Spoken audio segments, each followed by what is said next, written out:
Bandeko ba bolingo, ça coïncide na sepelaki nazongela YouTube lelo avec ma vidéo ya donc veut dire quelques secondes jusqu'à 3, 4, 5, 8, 9 minutes, 10, pourquoi pas. Ok, alors coïncide que Mike Kalambai a aussi posté programme ya tourné na ye. Ok, alors donc toki mbala moko droit au but.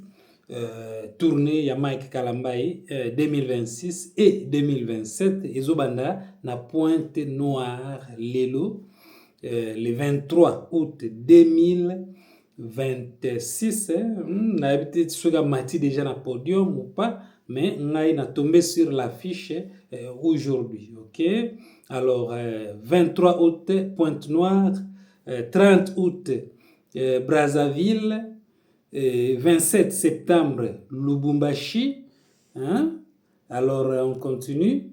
Ottawa Pezali, Yango Ezali, na octobre, 11 octobre, Angola Pezali, Luanda, 11 novembre, Londres, Yango Pezali, 28 novembre, Bujumbura, Nakoma Mboka wana, 19 décembre 2026, Kinshasa.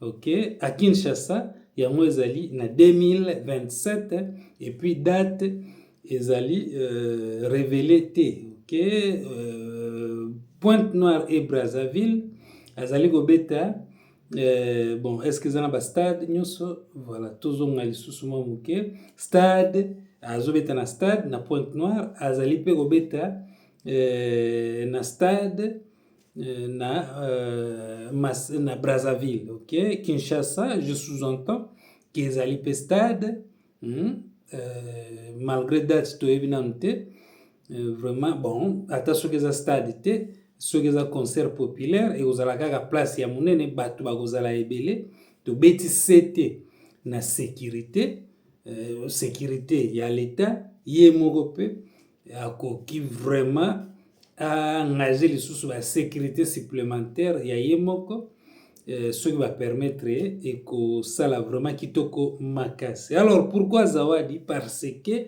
bon zawadi ana mutu mosusu te ya kodiembela. Ok, aluka Mike Kalambai po veut dire afula ye, mais bon voilà bakoma na suka te par rapport. Ok, donc alingi mpe ka makambo yango ya koyemba, alors faut tokolaka bango kaka.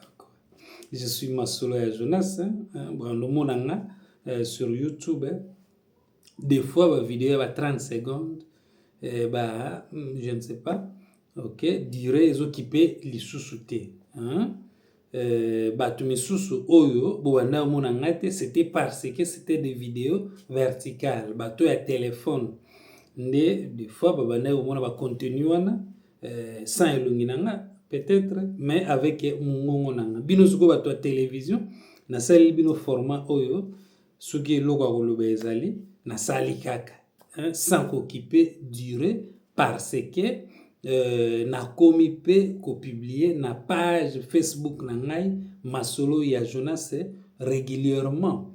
Alors nakozala kuna te vraiment très régulier, et puis sur YouTube mpe balive wana ya milai nakoyambaka lisusu bafone après kotraite badossier naza mutu il faut napemaka, il faut nalalaka yango na adopté format oyo ya durée ezokipe te sur YouTube, en commençant par n'importe quelle seconde matin.